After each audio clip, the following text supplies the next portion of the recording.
오늘 말씀은 하나님의 약속의 자녀는 누구인가? 라는 말씀을 제목을 가지고 여러분과 같이 한번 말씀을 나눌게요. 부제는 바울의 큰 고통의 원인이 뭔가? 그것에 대해서 같이 나누겠습니다.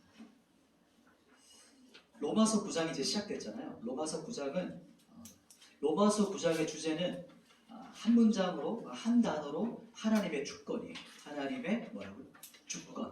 그러니까 9장 전체는 하나님의 주권이 9장부터 10장, 11장까지 쭉 연결하는 큰 핵심 주제가 주권입니다.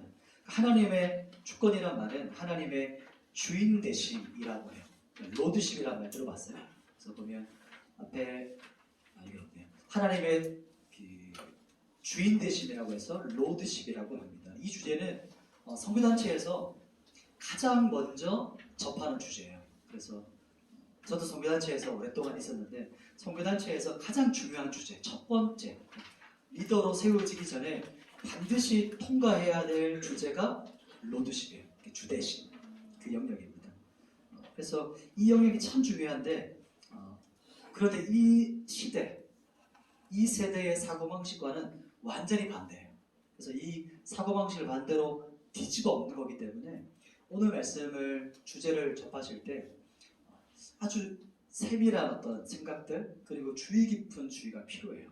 저도 해석을 하면서도 나눌 때도 그 은혜가 필요합니다. 그래서 저나 여러분이나 오늘 말씀 가운데 본문 가운데 이 기도하는 마음으로 본문에 들어갔으면 좋겠어요. 그래서 이 오늘 본문 말씀을 통해서 하나님의 긍휼 또 자비가 저에게 또 여러분에게 부어졌으면 좋겠습니다. 오늘 말씀을 한번 들어볼게요.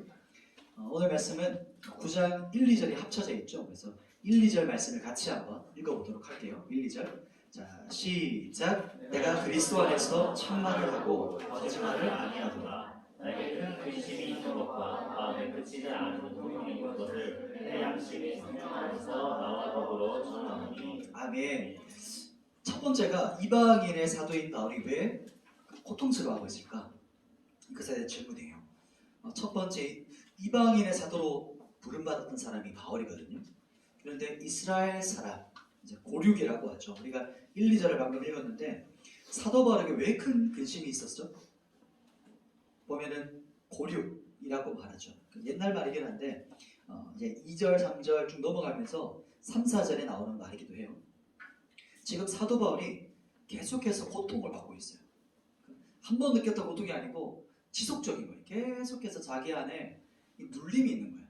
생각할수록 큰 고통. 그 부분이 3절과 4절에 나와요. 제가 한번 읽어드릴게요. 어떻게 말하냐면 3, 4절에 나의 형제 곧 고륙의 친척을 위하여 내 자신이 저주를 받아 그리스도에게서 끊어질지라도 원하는 바로다. 그들은 이스라엘 사람이라 그들에게는 양자됨과 영광과 언약들과 율법을 세우신 것과 예배와 약속들이 있고 아멘.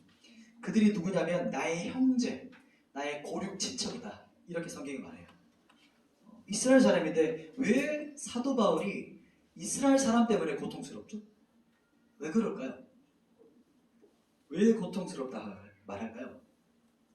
그 이유를 말하기 전에 이스라엘이 가지고 있던 것이 있어요. 이스라엘이 이미 가지고 있는 것이 방금 제가 읽었는데 4절 말씀에 나옵니다. 어떤 것이 있죠? 보시면 양자대, 그 다음 또 뭐 있죠? 영광, 언약들, 율법을 세우는 것, 예배, 약속들. 이것은 이미 이스라엘이 어떻게 하고 있어요? 가지고 있는 특권이에요. 축복인 거죠. 하나님께 이미 이걸 지금 받고 있는 겁니다. 그런데 이런 축복을 가지고 있는 민족인데 사도 바울은 지금 뭐라고 해요? 내가 죽을 것 같이 고통스럽다 이렇게 말하거든요. 이런 민족을 보면서 왜 그런 어떤 고통 가운데 있다고 말할까요? 우리 지난주 한번 주제를 한번 생각해 보세요. 우리 8장 부분에 기억나세요? 마지막 부분에 사도 바울이 복음에 이게 막 포텐이 터지는 거예요. 감격에 입사해가지고 확신하면서 막 소리치거든요. 그 감격과 막 터져나옴에 고백을 하다가 근데 갑자기 지금 9장이잖아요. 그렇게 감격에 있다가 9장이 넘어왔는데 뭐라고 해요? 갑자기 고통에 대해서 얘기를 해요. 참 신기하죠? 9장에서 갑자기 고통을 말하는 이유가 뭘까요? 왜 그럴까요? 왜냐하면 이스라엘이 복음을 거절했기 때문이에요. 이스라엘 생각해 보세요. 이스라엘은 가장 먼저 이스라엘에게 복음이 주어졌어요. 예수님이 어디에 태어나셨죠? 예루살렘, 이스라엘. 누구의 민족으로 오셨죠? 유대인, 이스라엘 민족으로 사람으로 왔어요. 뭐가 문제죠, 근데? 예수 그리스도를 중심에 이스라엘이 있었어요. 예수 그리스도의 중심에. 그런데 어떤 일이 벌어졌냐면 이제는 예수님을 거절하고 나서 이제는 이스라엘이 복음의 가장자리로 변두리로 쫓겨나간 거예요. 원래 가장 핵심의 자리에 이스라엘이 있었거든요. 그 이유 때문에 바울이 지금 고통스러워하고 있어요. 그러니까 어떤 말이냐면 지금 저 그림은 예수님이 재판받으시는 현장이거든요. 마지막 주님 죽으시는 그날에 바라바와 예수님께서 두 사람 중에 내가 너희의 누구를 풀어주면 좋겠냐 했을 때 사람들이 의로운 예수님이 아니고 살인자였던 강도였던 바라바를 풀어달라고 해요. 예수님 어떻게 할까 했더니 사람들이 뭐라고 막 외칠까요? 십자가에 못 박소서 하게 군중들이 외쳐요. 그러니까 복음이신 예수님이 이 땅에 오셨는데 그리고 자기 민족에게 오셨는데 오히려 그 예수를 죽이는 민족이 누구였죠? 유대인이 됐어요. 그리고 또 다른 기회가 있었어요. 예수님께서 십자가에 죽으시고 부활하셨죠. 그리고 이스라엘에게 복음이 가장 먼저 증거됐어요. 손을 내밀었어요. 그런데도 불구하고 이스라엘 민족들은 그 복음을 거절했어요. 거부했어요. 그러니까 하나님께 그렇게 많은 특권과 축복을 받았던 민족이잖아요. 얼마나 많은 것들을 가지고 있었습니까? 그런데 오히려 그 많은 축복과 특권이 오히려 하나님의 사람들인 그리스도인을 핍박하는 민족이 되어버렸어요. 그 때문에 사도 바울이 생각할 때마다 고통스러운 거예요. 그게 인생에 막 엄청난 눌림이었다 이렇게 말을 해요.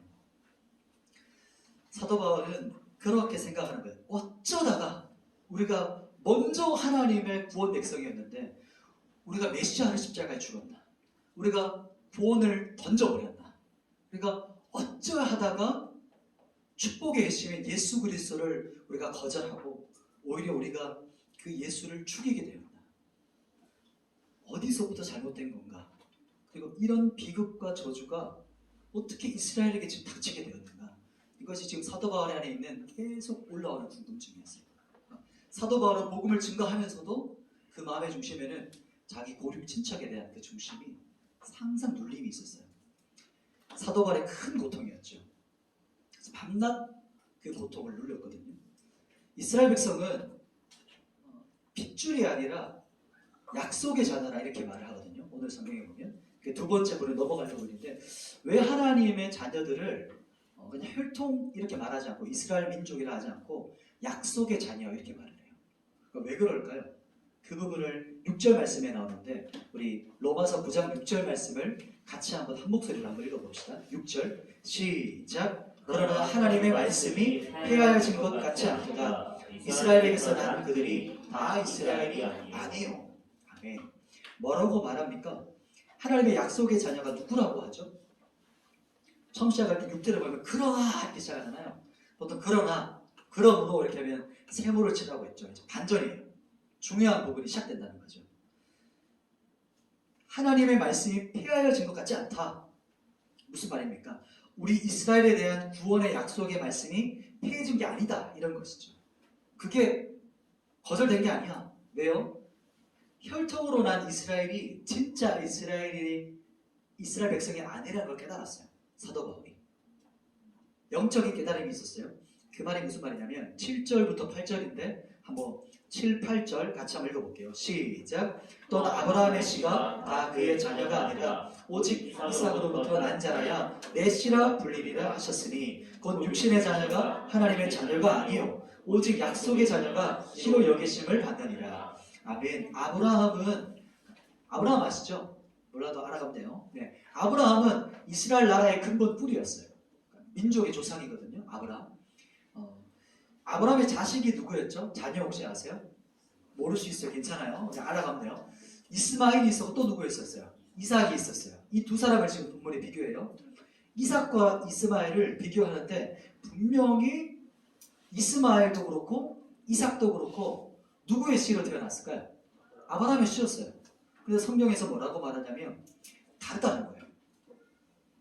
이스마엘과 이삭이 다르다 이렇게 말을 해요. 뭐가 다른 걸까요? 쭉 뒷부분이 좀 어려울 수 있는데 그 부분을 핵심으로 한번 정리해 볼게요. 어떤 거냐면 이삭은 누구의 자녀로 태어났죠? 아브라함의 아내가 누구였어요? 그렇죠. 사라를 통해서 약속의 자녀로 이삭이 태어났어요. 그러면 이스마엘은요? 하갈이라는 사라의 종을 통해서 태어나거든요. 이 부분에서 갈려져요. 무슨 말이냐면 사라에게서 나왔다는 것은 하나님께서 아브라함이 99세 때에 이거 들어본 적 있어요? 기억나시죠? 99세 때 하나님께서 찾아오셔서 내년 이때에 내가 너의 아들을 낳게 합니다. 사라를 통해서 아들을 줄 거야 라고 말씀하시거든요. 99세예요. 29세, 39세, 49세, 59세, 69세가 아니고 99세 때 하나님께서 말씀하세요. 그런데 더 놀라운 거, 아브라함이 이 말씀을 어떻게 했을까요? 믿었어요. 그대로 취했어요. 수납했어요. 이것이 바로 언약의 말씀을 전적으로 믿었다라고 해요. 그래서 언약의 자손, 약속의 자녀라고 하거든요. 히브리에 보면 참 신기해요. 씨라는 말이 있죠. 씨라는 말이 있는데 씨라는 말이 째라라는 말이거든요. 히브리어로. 째라는 진짜 씨라는 말도 있지만 똑같은 의미로 자녀, 자손이란 말도 있어요. 이게 참 신기해요. 히브리어가 보면. 질문 하나 할게요. 여러분 씨에는 생명이 있습니까? 씨. 있죠. 또 다른 질문으로 보면 생명력이 있나요? 생명을 있는 생명력이 있는 건 아니죠. 지금 생명은 있어요. 이 비유가 남자에게 있는 정자와 같은 비유예요. 남자의 씨, 정자죠. 정자에는 생명이 있어요, 없어요? 있죠. 그러나 생명력이 아직 생기지 않았어요. 어떻게 생명력이 생길까요? 씨를 한번 생각해보세요. 씨는 어떻게 생명이 되죠? 자기가 썩어서 발아야 되는 그 땅이 필요해요. 땅. 자기가 죽을 땅이 필요합니다. 그죠? 죽을 땅에서 발아하면서 생명력이 태어나요. 정자도 마찬가지죠. 정자가 생명이 되기 위해서, 생명력이 태어나기 위해서 어떻게 하죠? 여자의 난자를 만나서 자궁에 어떻게 해요? 착상되어지는 거예요. 그러면 생명력이 일어나요. 이 비유가 이해되세요? 자체는 생명이 있는데 분명히 생명의 근원이 있어요. 씨에는. 그러나 그러면 누구를 만나야 되죠? 믿음을 한번 생각해 보세요. 씨, 정자, 믿음. 믿음이라는 것 자체에 생명이 있어요. 그러나 생명력, 믿음이 일어나기 위해서는 누구를 만나야 돼요? 누구를 만나야 될까요? 믿는 자를 만나야 돼요. 그 사람의 믿는 사람의 토양, 씨를 비유한다면 그 말씀을 들었어요? 씨라는 것은 성경에서 하나님의 말씀을 상징해요. 말씀을 들었어요. 지금 이 시간도 그렇죠? 똑같이 말씀을 들어요.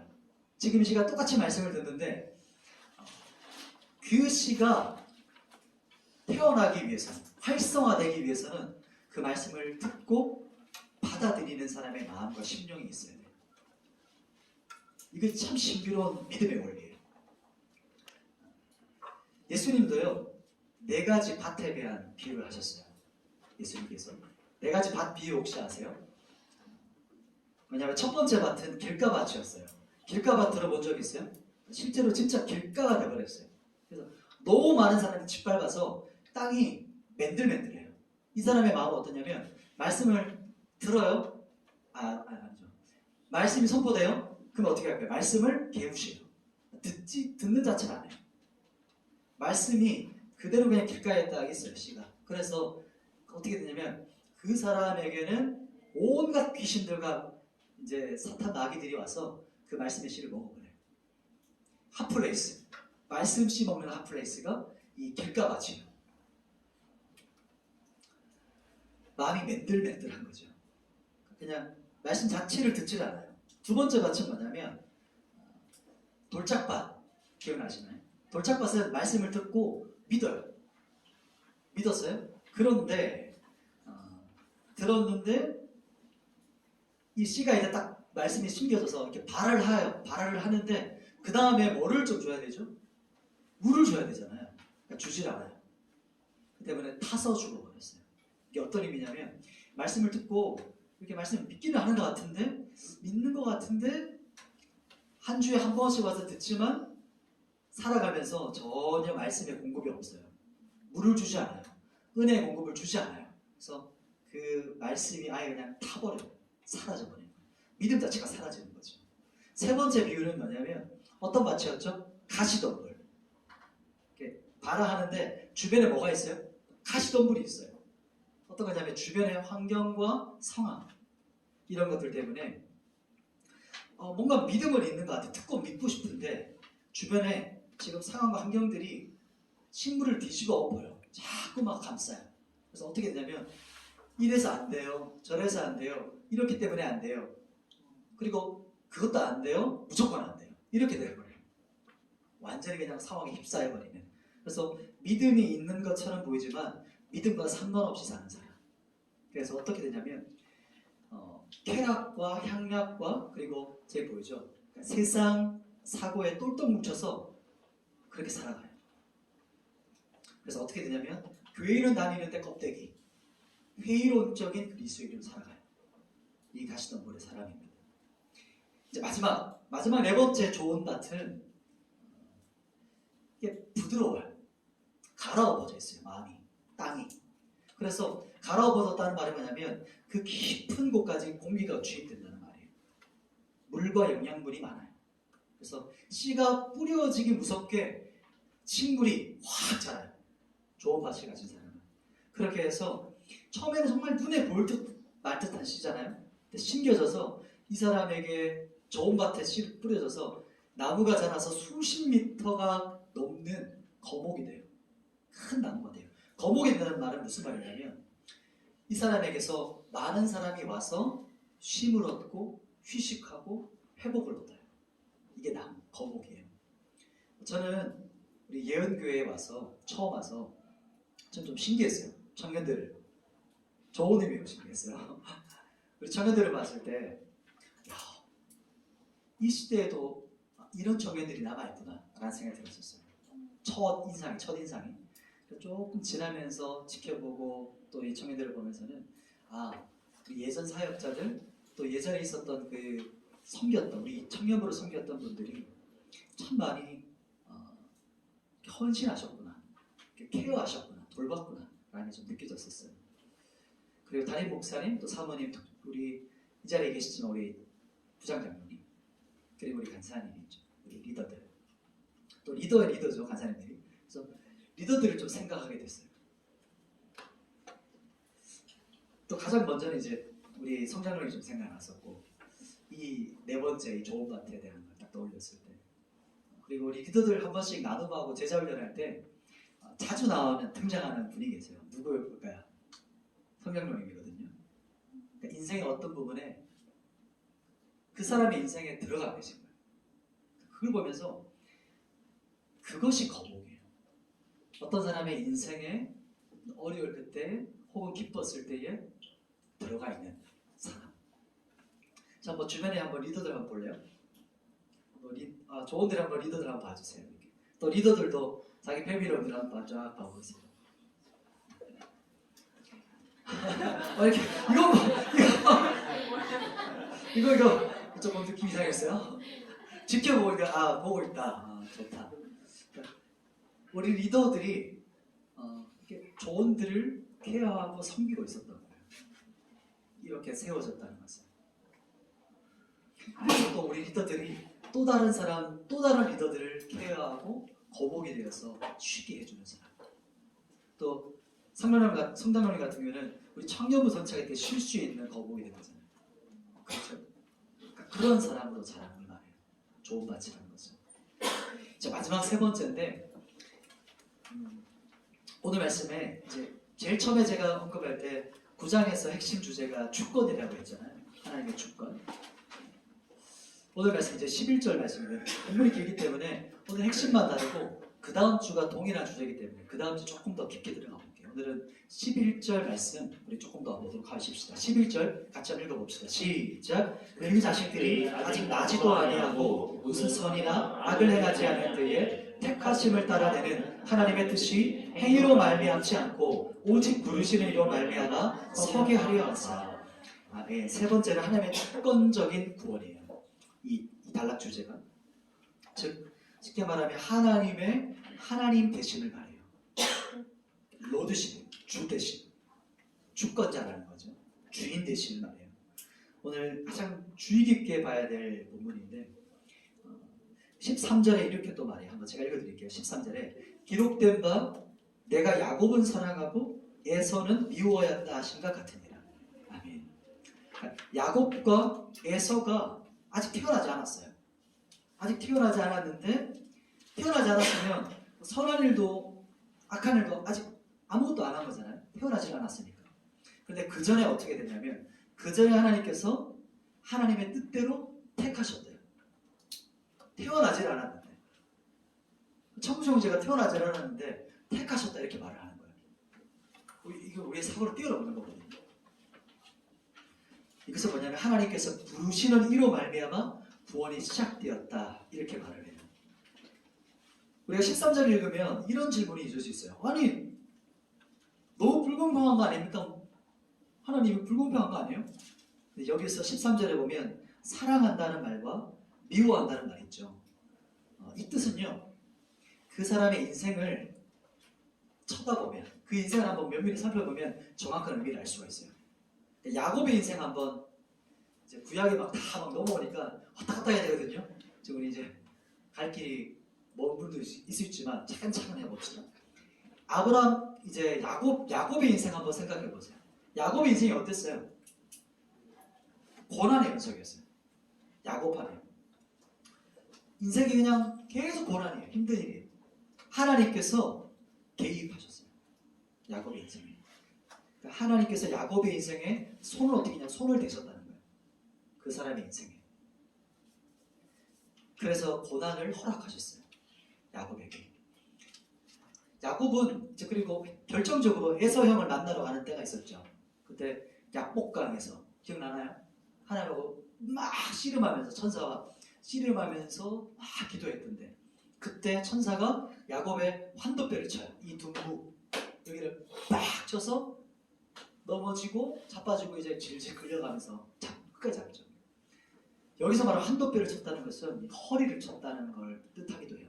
왜냐하면 야곱의 생명을 꺾으셨다는 거예요. 우리 리더들은 제자훈련 하면서 이 말을 알 거예요. 자아가 죽었다는 걸 말해요. 자아가 죽고 이제 새로운 인생이 시작되는 거예요. 야곱의 인생에. 그리고 그것이 바로 고난과 자아의 죽음이 그의 인생의 결과였어요. 야곱의 모습이었죠. 그 인생을 보면 그래요. 그러면 에서 한번 생각해 보세요. 에서는 어땠죠? 에서는 그 당시에 모든 남자들이 원했던 스펙을 가지고 있었어요. 왜냐하면 그 당시에는 사냥이거든요. 그 남자 그냥 사냥이에요. 힘. 딱 나가면 그냥 어깨에 짐승 한 마리 들쳐매고 들어오는 거예요. 항상. 사냥에 그냥 귀재예요. 나가면. 남성들은. 그래서 또 에서는 제사도 많았어요. 거부였어요. 그리고 에서는 한 민족을 이끌었던 사람이었어요. 그럼 문제될 게 있나요? 없죠. 전혀 문제될 게 없어요. 에서는. 그게 무슨 말이냐면, 에서는 미워했다는 말은 하나님께서 에서에게는 손을 안 댔다는 거예요. 손을 대지 않으셨다. 손 뗐다. 그게 에서의 인생이었어요. 즉 내버려 두시는 우리 말이에요. 내버려 두시는 인생. 우리 청년들 한번 생각해 보세요. 어느 것이 더 축복의 인생일까요? 금방 질문 들었나요? 어느 인생이 더 축복의 인생일까요? 한번 생각해 보시겠어요? 우리 이제 15절 16절 마지막 한번 또 같이 읽어볼게요. 15절과 16절에 왜 하나님 축복이라고 말했는지가 나와요. 15절 16절 같이 한번 한 목소리로 한번 읽어보도록 하겠습니다. 시작. 모세에게 이르시되 내가 긍휼히 여길 자를 긍휼히 여기고 불쌍히 여길 자를 불쌍히 여기리라 하셨으니 그런즉 원하는 자로 말미암음도 아니요 다른 박질하는 자로 말미암음도 아니요 오직 긍휼히 여기시는 하나님으로 말미암음이니라. 아멘. 모세가 나와요. 왜 하나님께서 모세를 택하셨죠? Why? 조금 더 질문할게요. 구체적으로. 하나님께서 왜 우리를 선택하셨죠? 하나님께서 여러분을 왜 구원하셨죠? 여러분 이 자리에 어떻게 앉아있을 수 있는 거죠?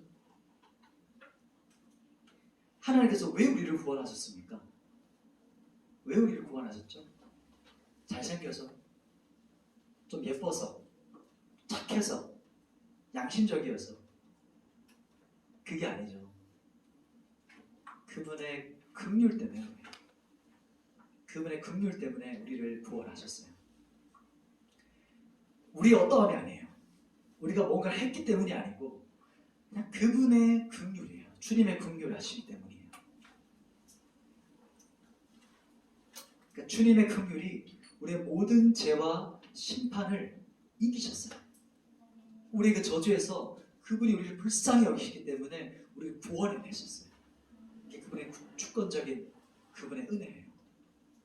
하나님이 이렇게 말해요. 하나님은 긍휼히 여길 자를 긍휼히 여기시고 불쌍히 여길 자를 불쌍히 여기세요. 우리 청년들 어떤가요? 왜 하나님께서 우리 청년들을 지금 이곳에 모이게 하셨을까? 오늘 우리 새가족반, 우리 친구들, 우리 청년들 작년에 여기 앉아있을 거라 예상했었어요 혹시? 새가족들, 새 청년들? 2달 전까지만 해도 상상도 못했을 것 같아요. 한 3달 전까지만 해도. 어떻게 그럴 수가 있죠? 하나님 은혜예요. 하나님 긍휼하심이에요. 하나님 저를 불쌍히 여겨주세요. 하나님 저를 긍휼히 여겨주세요. 하나님 저는 아무런 자격이 없는 자입니다. 주님의 긍휼과 자비와 하나님의 은혜가 필요한 사람입니다. 아버지 우리에게 은혜를 내려달라고, 그리고 우리 청년부 가운데 주님의 긍휼을 덮어달라고 기도하며, 그게 요즘 저희 계속 기도 제목이거든요. 저를 향한 기도 제목이기도 하고. 그래서 우리 예배 가운데 주님의 긍휼히 여겨달라고, 우리 예배를, 우리 청년부의 모임을 불쌍히 여겨달라고. 저희를 어떤 거냐면 우리를 살려달라고 하는 거예요. 갈급하게 주님께 고백합니다. 그래서 우리가 기도하는 시간도 인도해달라고. 우리 청년부 이제 수련회가 시작됐잖아요. 어제 그 현장 갔을 때 마음에 막 기대와 소망들이 났는데, 그 청년부 수련회도 하나님의 은혜가 없으면 아무것도 안 되거든요. 긍휼하심이 없습니다. 그 마음, 그래서 그 크신 은혜로 우리 수련회 가운데 채워주시고, 또 마른 심령, 그 누구보다 자기 자신이 잘 알잖아요. 내 안에 메마른 심령에 주님 저를 불쌍히 여겨달라고, 긍휼히 여겨달라고. 이게 여러분의 저와 같은 기도 제목이 되었으면 좋겠어요. 그래서 여러분 자신을 향한 기도를 넘어서 우리 조원들, 또 옆 사람들, 우리 청년부, 혹은 조언받지 않은 돌짝밭, 가시덤불밭, 길가방 같은 우리 청년이 있다면 불쌍히 여겨달라고. 그냥 스스로 잘 모르거든요. 그런 기도가 우리 안에서 일어나서 수련회 가운데 하나님 메마른 우리의 심령과 메마른 때의 생기가 불어와서 우리가 살아났으면 좋겠어요. 일어났으면 좋겠어요. 그 마음을 소망하고, 이번 주제가 생존을 넘는 거잖아요. 그냥 세상 살아가면서 그냥 살아있는 존재, 서바이벌하는 정도가 아니고 생존을 넘어서 내가 왜 부름받았는가, 부르심을 깨닫고 예배자의 자리에 서서 예배자리에 부르심을 넘어서서 이제는 부흥의 사람으로, 하나님의 사람으로 일어났으면 좋겠어요. 말씀을 정리하겠습니다.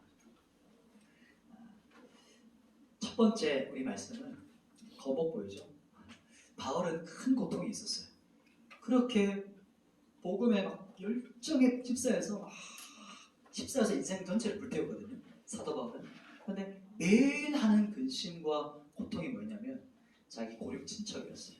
이스라엘 백성, 자기와 같은 한민족, 고통스러웠어요. 왜냐하면 가장 복음의 핵심에 있었던 이스라엘이 복음을 거절했거든요. 가장 특권과 축복을 누렸던 이스라엘이 그 축복과 복음을 짓밟아버렸거든요. 안타까움과 국률 안에 있었어요. 두 번째는 하나님의 약속의 자녀들. 어떤 사람이었죠? 좋은 것. 어떤 길가밭이 아니라 도와주시면 길가밭과 같이 똑같이 말씀을 뿌려요. 하나님의 말씀이 선포돼요. 근데 길가밭은 말씀 자체를 그냥 무시해요. 평생에 말씀이 심겨진 적이 없어요. 세상 사람과 똑같은 맨들맨들한 마음이에요. 두 번째는 어떤 밭이었죠? 돌짝밭과 같아서 나에게 하나님의 말씀의 은혜를 공급하지 않고 있다가 없다가 계속 갈팡질팡하는 거예요. 가시던 물은 계속 주변 환경에 휩쓸려 가는 거예요. 무조건 안 되는 사람이 되는 거예요. 회의론적인 그리스도인의 모습, 껍데기만 모습이에요. 그러나 우리가 원하는 거목은 뭐죠? 좋은 밭과 같아서 씨가 떨어지기 무섭게, 말씀이 우리 안에 심겨지기 무섭게, 이 말씀이 처음에는 작은 믿음이에요. 누구나 똑같아요. 우리 장로님도 작은 믿음이었어요. 저도 그래요. 누구나 다 작게 시작하지만 씨, 눈에 보일 듯한 씨로 시작하지만 이게 자라서 계속해서 커져요. 그러면 큰 나무가 돼요. 그 사람에게 많은 사람들이 와서 회복을 얻고 힘을 얻고 치유가 돼요. 그 거목으로 자라는 거. 그 사람이 바로 공동체를 살리는 사람입니다. 마지막 세 번째는 하나님의 개입하심. 이게 하나님의 주권이에요. 하나님의 긍휼하심의 주권이에요. 우리를 불쌍히 여겨달라고. 이게 구하는 거죠. 하나님의 주권적인 개입을 해주셔서 내 인생을 불쌍히 여겨달라고 간구하는 거. 그래서 우리가 인생의 고난의 연속이 있는 사람이 있을 수 있어요. 어려움이 많은 사람이 있을 수 있어요. 그때 하나님께서 나에게 개입하고 계시는구나. 하나님께서 나에게 뭔가 일하고 계시는구나. 주님 앞에 나아가는 거죠. 더 가까이 나아가는 거예요. 야곱이 그런 인생을 살았거든요. 에서는 완전 달랐죠. 에서는 인생이 잘 풀렸던 사람이었어요. 축복, 성공, 민족이 지도자였지만 하나님께서 손대지 않은 사람. 우리 청년들은 어떤 인생을 살고 있었습니까? 우리가 참 예배팀 섬겨주시고 함께 찬양하며 나갔으면 좋겠어요.